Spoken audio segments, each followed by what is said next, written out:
It's time for number 12 in my series of comic book movie reviews, with a sequel that has the most demands for people to kneel outside of a video on Pornhub. Kneel before Zod! Zod!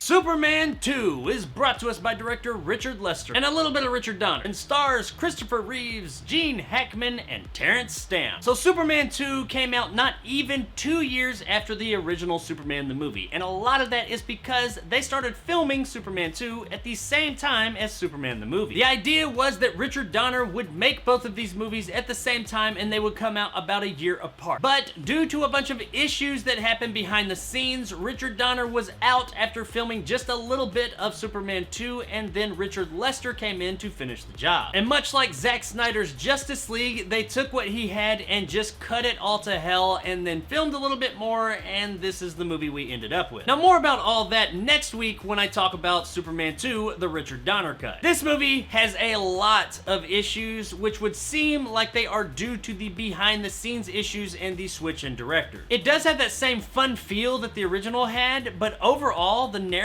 is just a mess. You can tell that the movie's been like cut, stitched, and taped together a lot. The basic story is that Zod and friends, who we saw in the beginning of the first movie, have been broken out of the Phantom Zone and they come to Earth to take over. Unfortunately for the Earth, Superman has revealed his true identity to Lois Lane and he decides to give up his special powers to be mortal and live with the woman he loves. Though obviously, love be damned, that doesn't last. He comes back, they do battle, dun dun dun dun, Superman saves the day. Now, I don't have a problem with this basic narrative, that's fine, but the way that it's all put together is just a fucking mess. This seems like two movies happening at the same time. You got Zod and friends taking everything over, and then you've got Superman and Lois being mortal and his trying to cope with all that stuff. Problem is that neither of these storylines are given the amount of care and time that they need to develop. So they, like the rest of this movie, just feel extremely rushed and messy. There's also like pretty much zero consequence to the whole Superman becoming mortal thing, and that's kind of supposed to be the thing about all that, is consequent. They tell him that if you give up your powers and become mortal, there is no reversing it, and then after shit goes down, he goes back to the Fortress of Solitude, and it fades to black, and he just shows back up as Superman. We don't really know how. We see him find that green crystal from the first movie, but it never really explains how he became Superman again. He just is. Something else that has zero consequence and is pretty messy overall would be the stupid ending of the movie. Now, I know I said the ending of the last movie was stupid,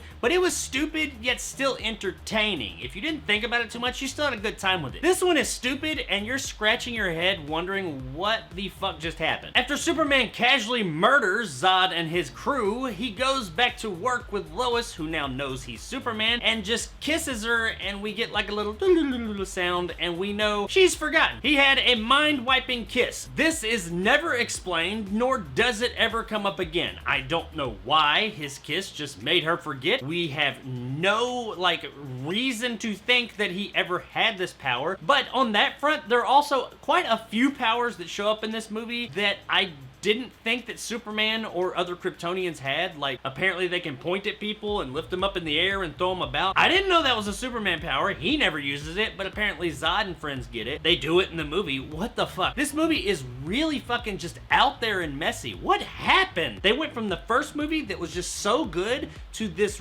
really super corny, just kind of bad at times movie that, while yeah, it's in the same universe, you're like, what are you doing with these characters we love so much? What happened? A lot of bullshit behind the scenes, that's what happened, but like I said, more on that next week. Everything about the movie seems chaotic and rushed and just choppy. Now, all that being said, I gotta say that the movie does still have its fun, whimsical parts, such as the Niagara Falls scene scenes, the early Zod and crew arriving on Earth scenes, and even the Superman getting revenge scene in the end, even though this is like way outside of his character. Still fun though. Problem is, they're just thrown in amongst this mess that is the rest of the movie. Now the performances as a whole are on par with the first movie. Everybody who did great then is great here as well. Gene Hackman, Christopher Reeve, Margot Kidder, all of them. They all do really good. Terrence Stamp as Zod was a great addition, and I really loved every minute he was on screen. Even though his performance is kind of really over the top, it's pretty great. He just walks around telling everybody to kneel before Zod, and he even just shouts his name at people kind of in a threatening way at times. Zod! Overall, even though much of the movie is a mess, the performances are all pretty good here. The effects, on the other hand, are a bit of a mixed bag. Some look really good like they did in the first movie, but some look worse. And by worse, I mean kinda rushed. There's that word again. We get a lot more blue screen and rear projection screen flying around, and it just does not look as good as the practical effect. The first movie had that nice balance of the two, so the blue screening and rear projection screening flying didn't look as bad. It didn't stand out as much. Here, they use it a whole lot more, and it really just does not look as good. Much like the first movie though, all the practical work does still look pretty good, and overall, even though it is kind of a mess, the movie looks much like the first one did, so in other words, pretty good. Guys, Superman 2 admittedly is still kind of fun, but at the same time, it is a huge downgrade from the first film. The strong, captivating performances from everyone involved are one of the main things that really keep you invested in this film, because a lot of it, as I said many times throughout this thing, is just rushed, chaotic, and messy as hell. And that sucks because the first one is just so great, but this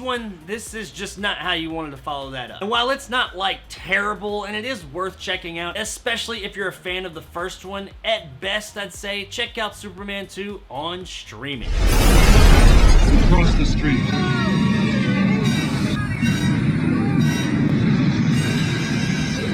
I actually had fonder memories of this movie, but when I went back and watched it now, it just does not hold up. But if you are a fan of the original and you kind of don't mind the story being a bit of a mess, then check out Superman 2, and I think you'll have a reasonably good time with it. So there it is, guys, my review of Superman 2. If you enjoyed and want more content like this, hit that subscribe button and help my little channel grow. If you want to help out the channel, check out my Patreon in the description below and become a jarhead and get some of the awesome benefits that go along with that, like these guys. And possibly join my top tier and become a bad motherfucker like my man Greg. If you liked what I had to say, give me a like. If not, let me know in the comments below why. And as always, stay sexy, Houston. If you've only seen the first part, you haven't seen the best part. So what's next on the comic book movie? Oh, come on. I already said what it was earlier in the video. We know what it is. It's this movie, once again. Only it's the original cut of the movie from Richard Donner. So yeah, I get to watch the same movie 2 weeks in a row. Woo! Hope it's better than this one. I mean, I remember it being better than this one, but honestly, I remember this movie being better than it was too. Please be better.